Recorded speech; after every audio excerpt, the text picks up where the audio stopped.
Kita buka dulu. Assalamualaikum warahmatullahi wabarakatuh. Waalaikumsalam warahmatullahi wabarakatuh. Bagaimana kabarnya hari ini? Baik, Pak. Sehat ya? Alhamdulillahirabbil alamin.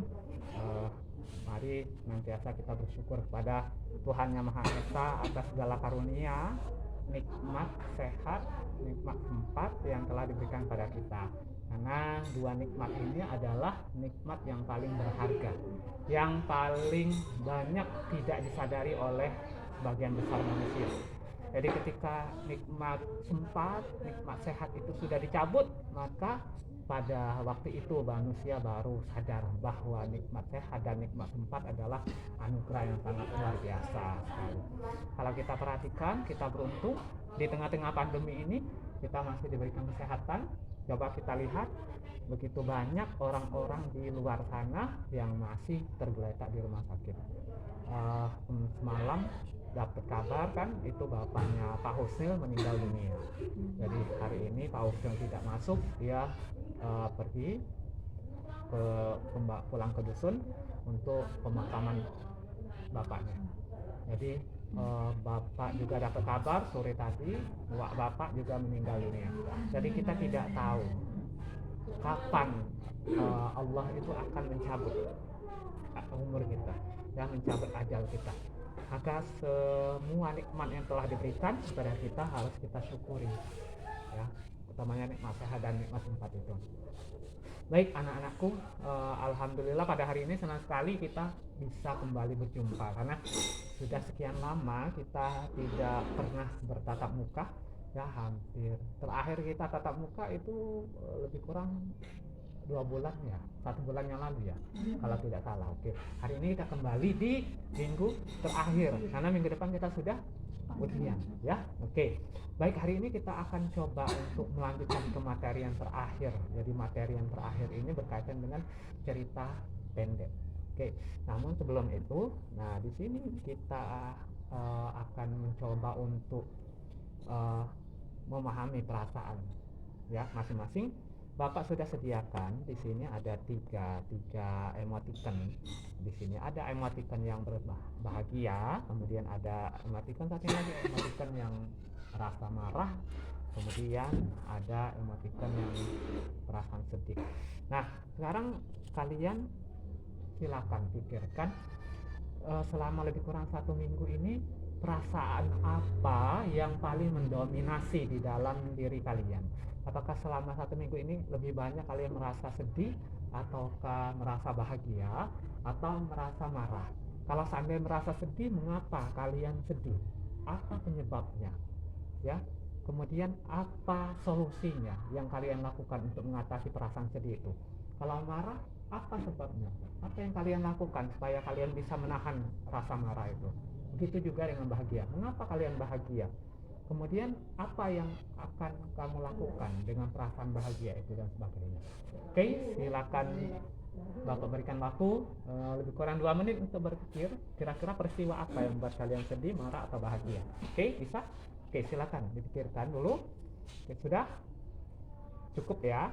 Oke, bisa kita lanjutkan. Oke, kita mulai dari yang pertama. Silakan dipilih yang mana? Sedih, Pak. Sedih. Oke, perasaan sedih silakan dipegang, kemudian ditunjukkan pada temannya. Oke, kemudian diungkapkan peristiwa apa yang membuat sedih. Karena seminggu ini tidak pernah ketemu sama orang tua, oleh ditinggal ke Palembang kan. Jadinya di rumah dewean. Sudah tuh ngapo-ngapo dewean, tidak ada yang bantu. Oke, karena ditinggal oleh orang tua ke Palembang. Dua-duanya. Kenapa ke Palembang? Ngurus itu, Pak. Ke baju, ngambil baju, dan mengurus mobil. Oh, ngurusi. Oke, ketika ditinggal orang tua di Palembang itu kan kita sebagian besar anak mungkin merasa bebas. Oh, orang tua saya pergi ke Palembang, jadi ini kesempatan saya untuk lebih bebas, mau main kemana-mana, mau pulang malam kemana-mana dan sebagainya. Nah, bagaimana cara kamu untuk menahan diri kamu supaya memang ketika orang tua tidak ada di rumah, kamu tetap bisa melaksanakan aktivitas yang bermanfaat di rumah? Apa yang kamu lakukan untuk mengatasinya? Iya, ketika kamu sedih, apa yang kamu lakukan? membuat diri sendiri tersenyum. Membuat diri tersenyum dengan cara apa? Main sama kawan-kawan, macam mana gitu. Oh, dengan bermain dengan teman-teman ya, supaya rasa sedih itu hilang. Begitu cara mengatur emosi. Oke.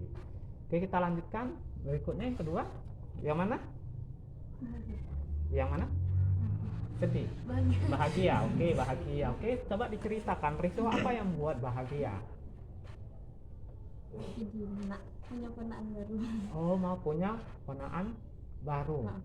Itu mengapa punya ponaan baru itu merasa bahagia?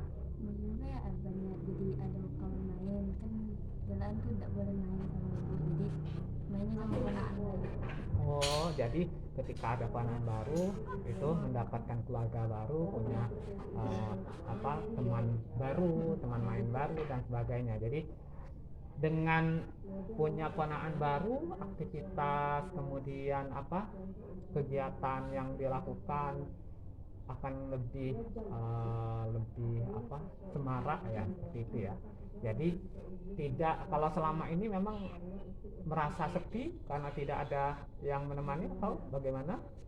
Merasa sepi. Jadi ketika ini dapat ponaan baru ini, maka bisa paling tidak hari-hari kita itu akan lebih hidup ya, seperti itu ya.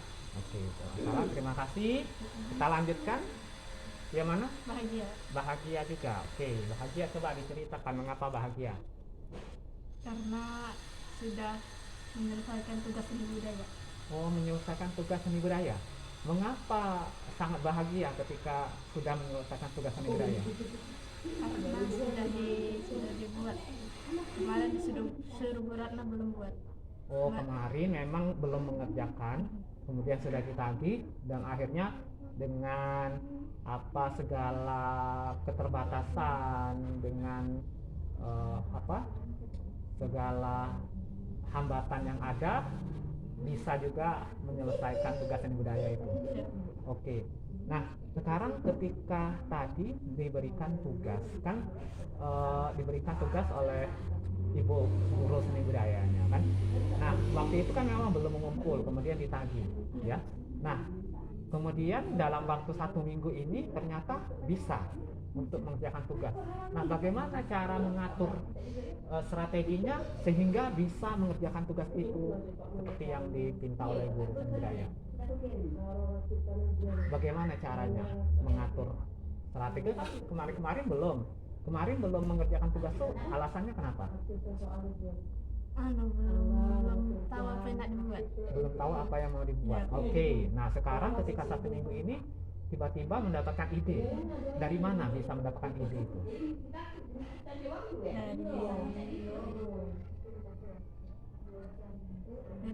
Dari di internet.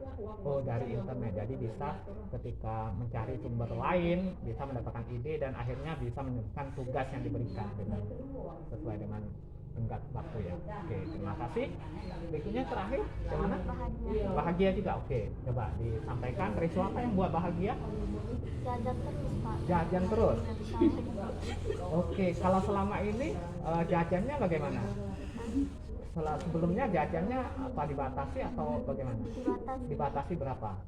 Cuman 5.000-an. Oke, kalau minggu ini jajan terus berapa banyak? 10.000-an. 10.000. Kenapa bisa jajan terus itu bisa membuat bahagia? Tidak tahu, Pak, bahagia kan, Pak. Oh, bahagia rasanya ya. Karena mungkin karena kita selama ini pengen banyak yang mau dibeli, tetapi uang kita terbatas. Jadi ketika ini diberikan uang lebih, jadi bahagia sekali kita bisa membeli hal-hal atau makanan yang kita sukai ya, seperti itu. Oke, sekarang ketika mendapatkan uang dari orang tuanya kan lebih dari biasanya ya. Nah, digunakan untuk apa? Beli makanan, baju. Beli makanan, beli baju. Uangnya apakah adakah digunakan untuk hal-hal yang sifatnya negatif atau digunakan semuanya untuk hal-hal yang bermanfaat? Yang bermanfaat. Apakah menyisihkan sebagian uangnya untuk ditabung? Ya, tetap ya. Oke, tetap menyisihkan uangnya untuk ditabung, karena memang itu walaupun kita diberikan uang oleh orang tua berlebih, tetap kita harus bijak memanfaatkan uang itu, karena suatu saat kita tidak tahu apa yang akan terjadi pada kondisi ekonomi keluarga kita. Oke, terima kasih ya. Baik, anak-anakku, terima kasih tadi sudah menyampaikan perasaan masing-masing, dan kuncinya seperti ini. Inilah cara kita untuk memahami perasaan diri kita. Jadi kalian itu harus bisa memahami bagaimana perasaan kalian masing-masing, bagaimana peristiwa itu bisa membuat kalian bahagia, peristiwa itu bisa membuat kalian sedih, peristiwa itu membuat kalian marah, dan bagaimana kalian mengatasinya. Jadi kalau tadi ada yang merasa sedih, harus kita mampu mengatasi perasaan sedih itu sehingga tidak membuat kita frustasi. Banyak yang sedih, ujung-ujungnya dia merasa kesal, merasa frustasi, merasa dia beralih pada hal-hal yang negatif. Saya sedih, ya, rasa di rumah saya tidak betah karena ini orang tua tidak perhatian pada saya, lebih baik saya keluar. Ujung-ujungnya dia terlibat pada hal-hal yang negatif seperti itu. Begitu juga dengan marah. Ketika marah pada seseorang, bagaimana cara kita mengontrol emosi kita, marah kita. Jangan sampai ketika kita marah kita mengeluarkan kata-kata yang menyakitkan, karena sekali kita mengeluarkan kata-kata menyakitkan, maka itu akan berbekas selamanya, tidak akan pernah hilang untuk selamanya. Jadi bagaimana kita mengatur emosi kita supaya walaupun kita marah, kita tetap bisa tenang, dan orang yang kita benci tersebut juga tidak merasa tersinggung dengan apa yang kita lakukan atau kata-kata yang kita ucapkan, seperti itu. Bagaimana kita merasakan emosi bahagia, bagaimana kita manfaatkan kebahagiaan itu untuk tetap pada hal-hal yang masih dalam batas kewajaran. Jangan ketika memang kita bahagia itu kita seperti yang temannya katakan, misalkan dikasih uang jajan kan kita bahagia lebih. Nah kalau orang-orang pada umumnya, mungkin anak-anak pada umumnya kebablasan, dia akan ini mumpung dapat duit lebih, maka duitnya jajani galau-galau, enggak. Tetapi kita tetap harus mengontrol diri, kita harus menahan. Walaupun dikasih uang jajan banyak, oke, kita berikan barang yang kita sukai, sisanya tetap kita tabung untuk manfaat kita sendiri di masa yang akan datang. Oke. Baik anak-anakku yang Bapak sayangi, jadi untuk hari ini kita akan lanjutkan di materi terakhir kita, karena minggu depan kita sudah ujian. Jadi ujian nanti kita hanya ada dua materi saja. Yang pertama itu adalah yang pertama kali kita belajar mengenai teks pidato persuasif, ya. Yang berikutnya kita belajar mengenai cerpen, ya. Nah di cerpen ini kita mengenal ada unsur intrinsik, ya. Kalian masih ingat tentunya mengenai unsur intrinsik cerpen. Oke, kalau kita ibaratkan sebuah bangunan, ya, di bangunan kita perhatikan bangunan. Nah, bangunan ini misalkan atap saja, itu atap. Atap itu bisa berdiri karena apa? Karena ada tembok. Kemudian karena ada apa lagi? Ada kayunya. Apa lagi? Kemudian ada apa lagi? Tembok, ada kayunya, ya. Kemudian selain itu kalau kita lihat di bagian bawah ada apa namanya? Ada lantai, ada fondasinya, ya, paling tidak seperti itu. Nah, cerpen itu sama. Jadi cerita, kalau kita ibaratkan sebuah rumah, maka di dalam cerita itu ada bagian-bagian yang membentuk menjadi sebuah cerita.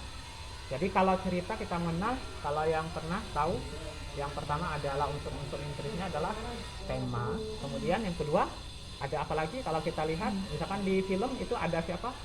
Ada tokoh. Oke. Kalau tokoh, kalau kita lihat di film itu ada biasa ada tokoh jahat, ada tokoh baik, ya.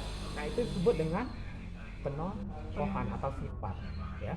Kemudian ada apa lagi? Misalnya main di backgroundnya itu di pantai, ada di hutan, ada pagi, itu berarti latar, ya. Ada latar tempat, ada latar waktu, entah waktunya pagi atau sore dan sebagainya. Kemudian yang paling penting di dalam cerita itu adalah alur. Bagaimana perjalanan suatu cerita itu sehingga membentuk kisah, ya pasti ada alur ceritanya, ya. Misal kalau kita mau berangkat dari rumah ke pasar, pasti ada rutenya. Nah, di dalam cerita seperti itu, dari awal mula sampai akhir pasti ada kisahnya, ada ceritanya sampai dia bisa di akhir. Kalau kita ibaratkan dengan perjalanan hidup manusia, ketika manusia dilahirkan sampai manusia meninggal, pasti kan banyak berbagai peristiwa atau konflik yang terjadi, kan? Mungkin dari dilahirkan itu dia dibesarkan dari keluarga yang bahagia, kemudian di tengah-tengah ketika dia sudah beranjak dewasa tiba-tiba orang tuanya meninggal, itu kan yang namanya kan kisah, ya, ada ceritanya sampai akhirnya dia meninggal dunia dan sebagainya. Nah, jadi cerita itu dia ada tokoh, kemudian ada sifat tokohnya, kemudian ada tema, kemudian ada latar, lalu ada alur, ya, seperti itu, dan terakhir ada yang namakan sudut pandang. Oke, sekarang kita akan mencoba untuk membahas lebih detail berkaitan dengan apa yang dimaksud dengan tokoh, kemudian latar, alur dan sebagainya. Silakan kalian cari masing-masing satu cerita. Di sini boleh di bagian sana ada satu cerita saja, bebas sembarang. Yang di bagian sana ambil satu saja, tidak usah pilih-pilih. Oke.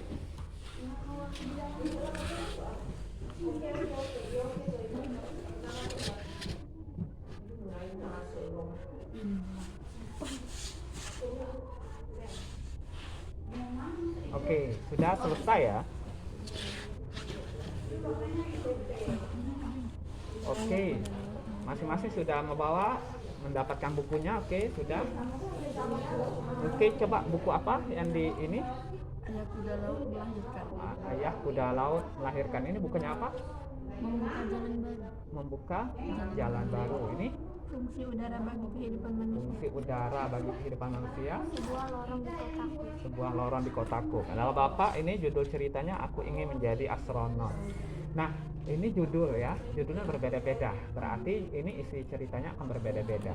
Nah, sekarang coba kalian secara umum kalian lihat, biasanya di bagian ini ada ringkasan cerita di bagian depan biasanya.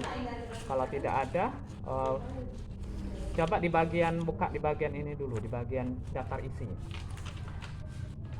Pengantar. Di daftar isinya coba buka daftar isi setelah kata pengantar biasanya.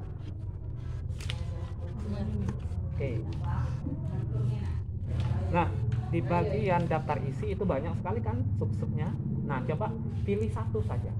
Satu kemudian dibaca. Satu sub judulnya kemudian dibaca. Oke, sudah ketemu yang menarik kira-kira? Oke, di bagian pertama ada apa? Tidak ada. Berarti coba cari yang lain. Cari yang lain yang ini. Oke, kalau yang sudah ketemu silakan langsung dibaca. Bapak berikan waktu lebih kurang 10 menit untuk membaca, ya.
Pas dengan akhir semester 1 bahasa Indonesia kelas 8 ABCD.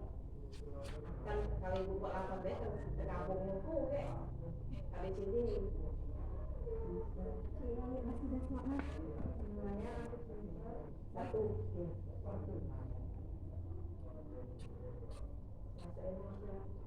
Bahasa Indonesia kelas nanti buat ABCD kelas 8 ya buat tapi olehnya kita kan beda. Oke, ada yang sudah? 8 Belum? Oh, nah ini benar 8 ABCD. Boleh kalau aku tulis harapan ini. Aku ini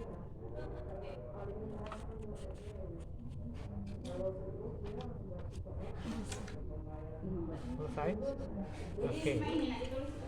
Sambil yang sudah selesai tidak masalah, yang belum silakan dilanjutkan. Sambil melanjutkan mungkin boleh fokus ke depan sebentar, nanti kita lanjutkan lagi. Baik, jadi kalian sudah membaca, paling tidak sudah punya gambaran mengenai apa yang dimaksud dengan cerita pendek. Inilah yang dimaksud dengan cerita pendek, ya.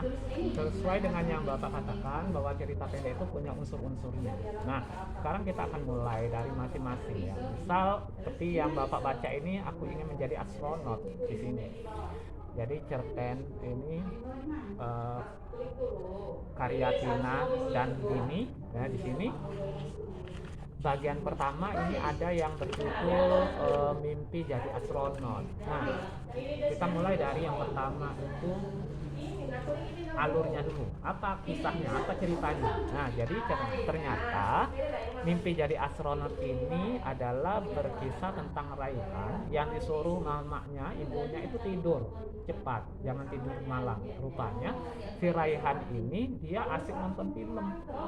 Karena nonton film akhirnya dia lupa bahwa dia harus tidur cepat. Jadi dia tidur sudah sampai jam 12 malam baru tidur. Nah, karena tidur jam 12 malam, tiba-tiba si Raihan ini dia mimpi. Karena dia nonton filmnya tentang astronot, maka ketika dia tidur, dia mimpi tentang astronot. Waktu itu dia mimpi dia berada di dalam sebuah kapsul. Kemudian di dalam kapsulnya terbang di luar angkasa. Lalu tiba-tiba kapsul luar angkasanya itu dalam kondisi darurat dan akhirnya mau jatuh ke bumi.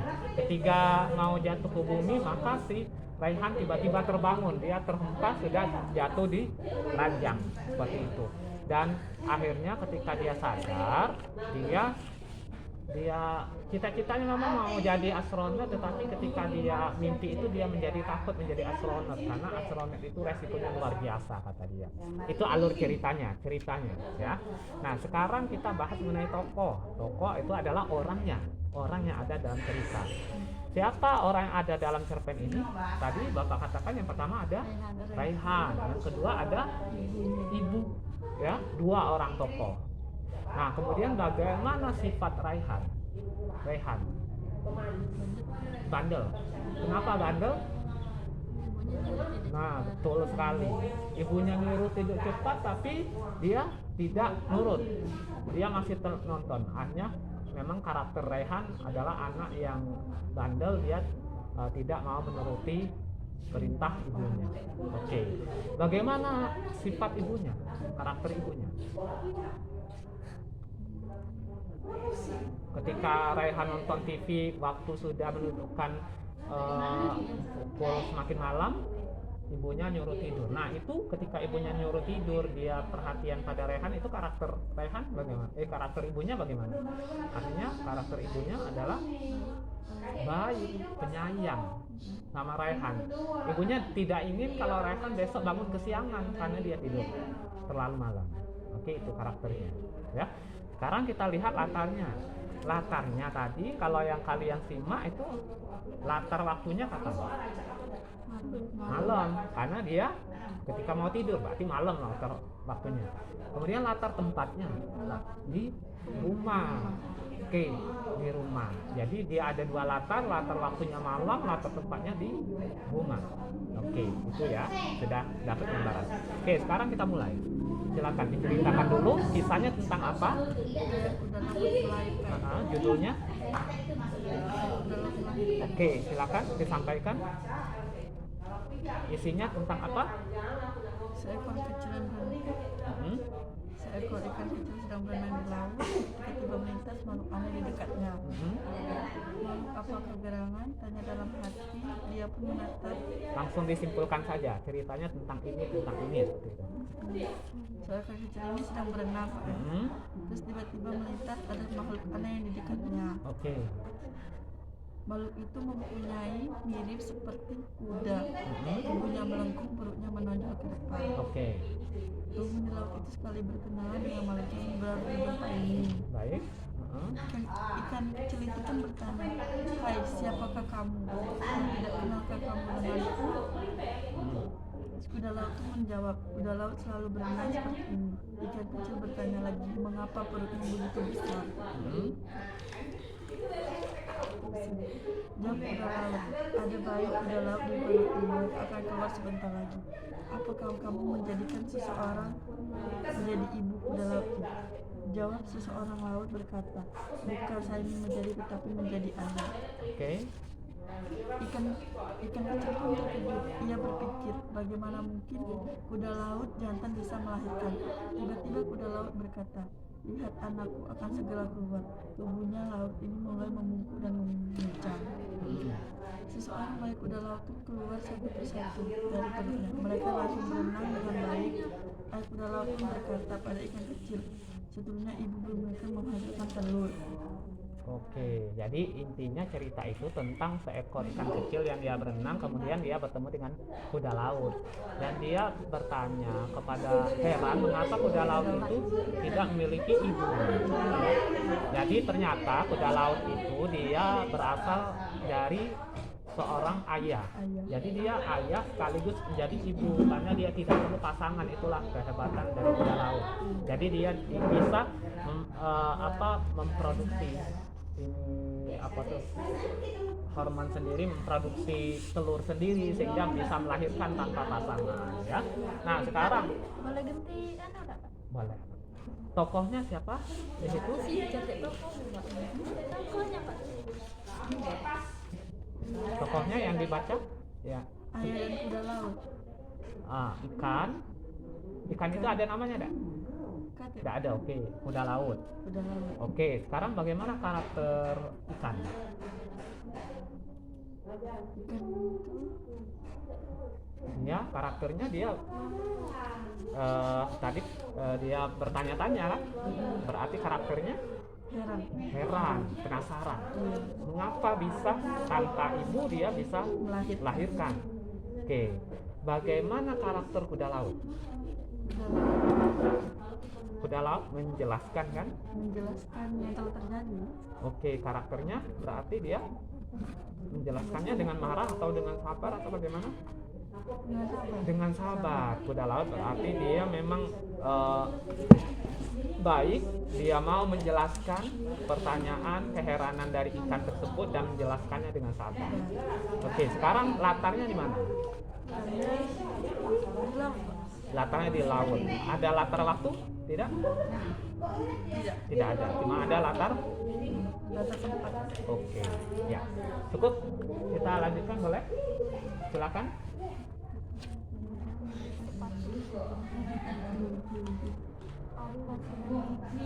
Inti ceritanya saja tentang apa?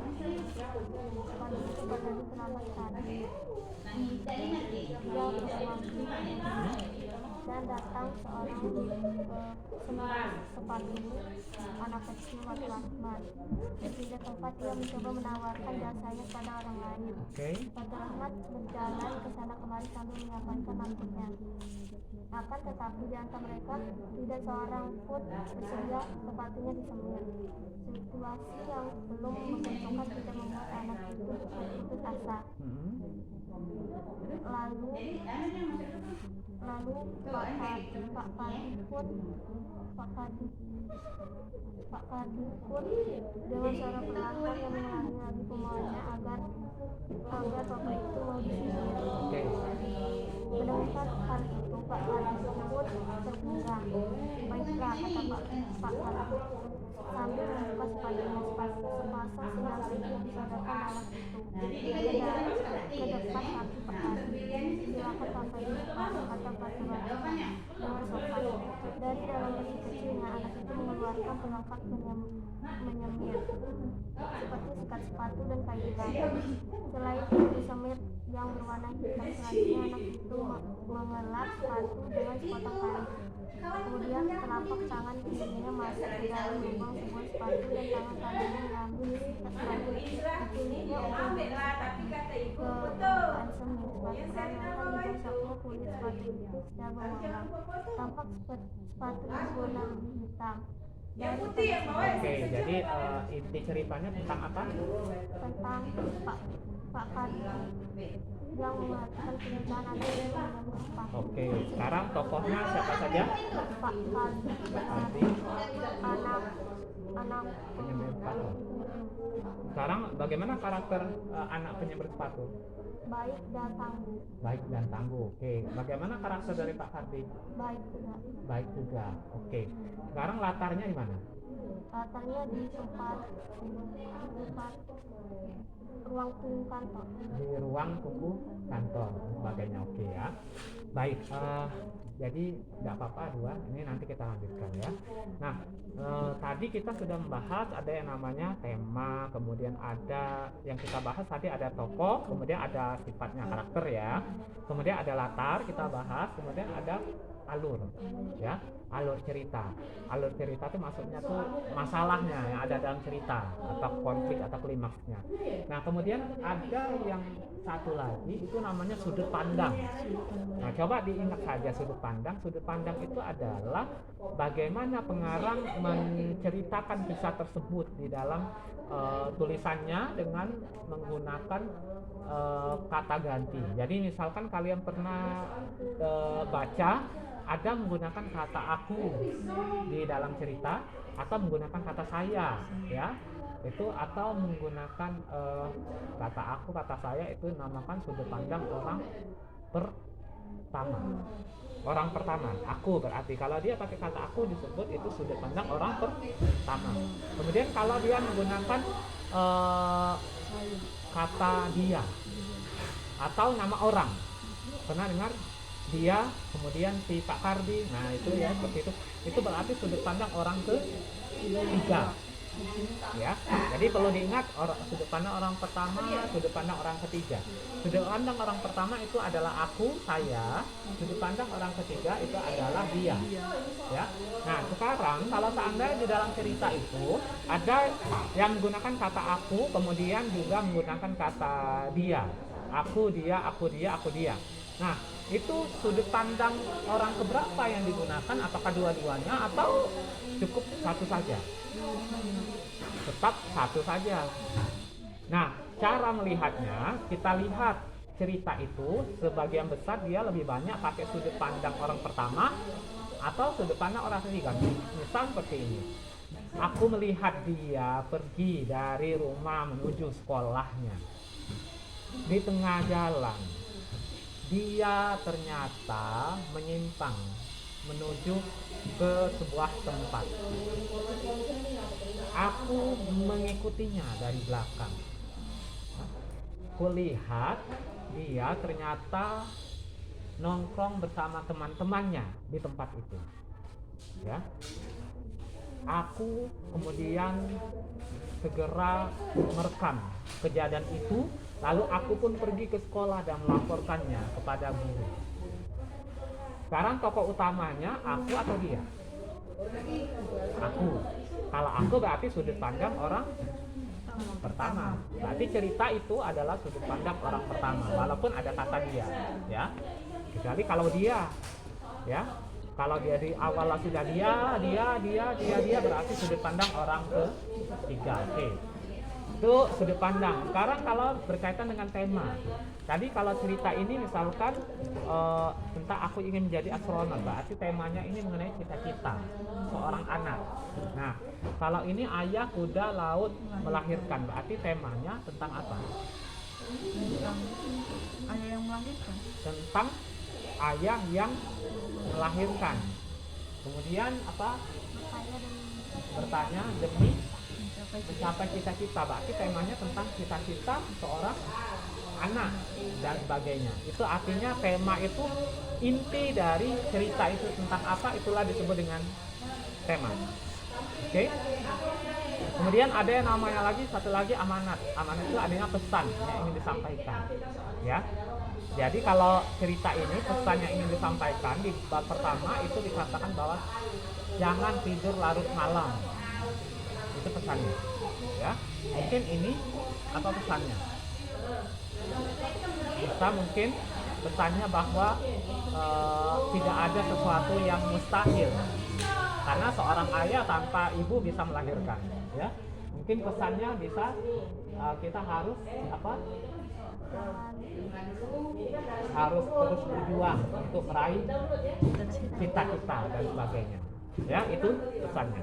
Jadi kita simpulkan bahwa cerita pendek itu cerita yang bentuknya pendek, dan unsur-unsur cerita pendek yang pertama ada tema, kedua ada tokoh, ada selain tokoh ada sifat penokohan, kemudian adalah latar itu ada latar waktu, ada latar tempat, kemudian ada apa lagi setelah latar ada alur, setelah alur ada sudut pandang. Sudut pandang ada sudut pandang orang pertama, contohnya aku, saya. Sudut pandang orang ketiga, iya, oke. Itu ya. Sampai di sini ada yang mau ditanyakan? Oke, kalau tidak ada yang ditanyakan, waktu kita pukul 9 ya, kita selesai. Setelah ini pelajaran apa? Seni budaya. Oke. Nah, minggu depan kita sudah ujian. Nanti ujiannya itu kita hanya 2 fokus. Fokusnya pada 2 materi yang sudah dibahas, yaitu teks pidato persuasif sama cerita pendek. Jadi soalnya itu tidak akan banyak ya. Jadi yang penting kalian tidak usah belajar, tidak apa-apa. Yang penting kalian coba untuk pahami saja materinya. Teks pidato persuasif itu contohnya pidato seperti apa, alur, kemudian strukturnya apa, cerita pendek, unsur-unsur intrinsnya apa. Nah, nanti soalnya itu tidak bersifat hafalan, tetapi dia lebih bersifat analisis. Ya, berkaitan dengan ada teks, kemudian kalau cerita pendek nanti ditanya siapa tokohnya, seperti itu. Jadi tidak sifatnya hafalan. Oke. Ada yang mau ditanyakan? Tidak ada? Oke, kalau tidak ada yang mau ditanyakan, mungkin untuk hari ini kita cukupkan sampai di sini. Terima kasih atas perhatian anak-anak semuanya. Walaupun memang kita sedikit yang hadir pada hari ini, tidak masalah, tidak mengurangi kebermaknaan kita, kebersamaan kita pada hari ini, dan semoga apa yang kita sampaikan, kita pelajari pada hari ini dapat manfaat untuk kita semuanya ya. Tetap semangat, kemudian jangan lupa terus menjaga protokol kesehatan ya. Semoga kita senantiasa diberikan kesehatan oleh Allah Subhanahu wa taala, dan sampai jumpa pada minggu depan pada ujian akhir semester bahasa Indonesia. Bapak doakan semoga kalian sukses semuanya. Jangan lupa kabari teman-teman yang lain untuk ujian itu mengenai materinya ya kepada teman-temannya, dan pesan yang Bapak sampaikan pada kalian semua berkaitan dengan materi ujiannya itu tidak perlu menghafal ya, yang penting dipahami saja. Nanti akan soalnya itu akan lebih banyak mengenai analisis. Oke, terima kasih atas perhatian semuanya. Boleh kembali ke kelas. Bapak akhiri, wassalamualaikum warahmatullahi wabarakatuh. Oke, terima kasih ya. Nanti kita lihat situasi. Oke ya.